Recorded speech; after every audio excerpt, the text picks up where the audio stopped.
కర్నూలు నగరంలోనే కొత్త బస్టాండ్ సుందరయ్య సర్కిల్లో CPM party new city committee ఆధ్వర్యంలో పుచ్చలపల్లి సుందరయ్య 40వ వర్ధంతి కార్యక్రమం నిర్వహించారు.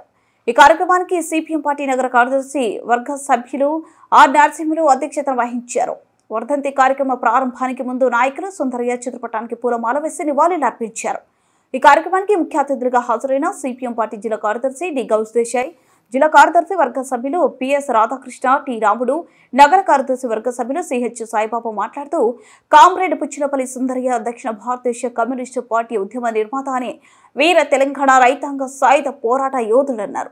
నీతి నిజాయితీ నీరాడంబరతకు ఆయనకు ఎవరు సాటి లేరన్నారు. సుందరయ్య తనకు పిల్లలు పుడితే ఎక్కడ స్వార్థం పెరుగుతుందో అనే ఆలోచనతో తన పెళ్లి చేసుకునే సందర్భంలో ఆయన భార్య అంగీకారంతో ఇద్దరు మాట్లాడుకుని పిల్లలు పుట్టకుండా ఆపరేషన్ చేయించుకుని భారతదేశ ప్రజలే తమ పిల్లలుగా భావించి సమాజ స్థాపన కోసం కృషి చేశారన్నారు. ఈ కార్యక్రమంలో కేవీపీఎస్ నగర కార్యదర్శి భాస్కర్, వేర్ హౌస్ హమాలి యూనియన్ అధ్యక్ష కార్యదర్శులు ఎం మల్లికార్జున, విష్ణుమూర్తి నాయకులు, విజయుడు, చెన్నయ్య, టీకే మధు, ఎన్ ఇషాక్, చిన్న మద్దిలేటి శేఖర్, మధు మొదలగు వారు పాల్గొన్నారు. మీ అందరికీ పేరు పేరున సిపిఎం పార్టీ జిల్లా కమిటీ తరఫున నేను ప్రత్యేకంగా అభినందనలు తెలియజేస్తా ఉన్నా. సుందరయ్య గారి గురించి, ఆయన జీవిత విశేషాల గురించి, ఆయన చేసిన త్యాగాల గురించి రాబోయే తరం తెలుసుకోవడం అనేది చాలా అవసరం అని చెప్పేసి ఈ సందర్భాన్ని తెలియజేస్తా ఉంది.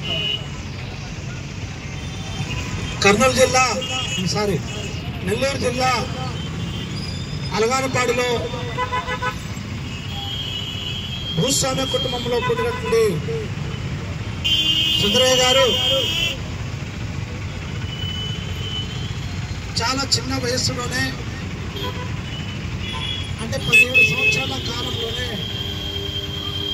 ఆయన జాతీయ ఉద్యమంలో పాల్గొన్నాడు. చదువుకుంటే క్రమంలోనే ఒకవైపు జాతీయ ఉద్యమంలో పాల్గొంటూనే రెండో వైపు ఈ సమాజంలోని అంతరాలు, ఈ సమాజంలోని వివక్షతలు దీని గురించి అధ్యయనం చేసి పోరాటాన్ని తన ఇంటి నుంచే ప్రారంభించాడు. ఆయన వర్గ పోరాటాన్ని తన ఊరి నుంచి ప్రారంభించాడు. అట్లే సామాజిక వివక్షతకు తన ఇంటి నుంచే ప్రారంభించినట్టు ఒక గొప్ప నేత ఈ దేశంలో సుందరయ్య గారు.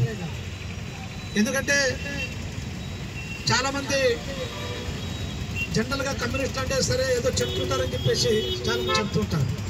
కానీ మనం అందరూ కూడా తెలుసుకోవాల్సింది ఏమంటే, ఒక భూస్వామ్య కుటుంబంలో పుట్టి మనమందరం సుందరయ్య అనే పేరు మాత్రమే ఆయన తెలుసు మనకు. కానీ అసలు పేరు ఆయనది ఏంటి? వాళ్ళ తల్లిదండ్రులు దీర్ఘకాలం సంతానం కలగకపోతే తిరుపతి వెంకటేశ్వర స్వామి దర్శించుకొని మాకు పిల్లలు పెడితే మీ పేరు ఖచ్చితంగా పెడతామని చెప్పి చెప్తే ఆరక వాళ్ళ ఇంటికి మొదటి పేరంతా కూడా వెంకట, అంటే వెంకటేశ్వరుని పేరు ఆరక పెట్టారు. ఆరక సుందరయ్య గారి పేరు కూడా సుందర వెంకట రామిరెడ్డి అని పేరు. ఎప్పుడైతే తల్లిదండ్రులు పెట్టిన పేరు అది. కానీ తన వయస్సు పెరిగే కొద్దీ ఈ సమాజంలో అంతరాలు గమనిస్తూ మనుషులకు మధ్య ఎందుకు వివక్షత ఉంది, ఎందుకు గ్రామీణ ప్రాంతంలో దళితులు కనీసం నీళ్లు తీసుకురావడం కూడా నోచుకునే పరిస్థితి ఉంది, ఎందుకు మన పెళ్లిళ్ళకి రాలేకపోతున్నారు, ఎందుకు మనతో పాటు భోజనాలు చేయలేకపోతున్నారు, ఏంటి కారణం అని చెప్పేసి ఎవరైనా నేర్పలే. ఆయనే స్వయంగా అధ్యయనం చేసి ఇది తప్పు, మానవులందరూ ఒకటే కాబట్టి ఈ రకం వివక్ష చేయడం తప్పని చెప్పేసి భావించిన తర్వాత నేను నా ఇంటి నుంచే పోరాటాన్ని ప్రారంభిస్తాను అని చెప్పేసి తన ఇంటిలో ఒక ఫంక్షన్ సందర్భంగా వాళ్ళ అక్కకు ఎంగేజ్మెంట్ జరిగితే ఆ ఎంగేజ్మెంట్ సందర్భంగా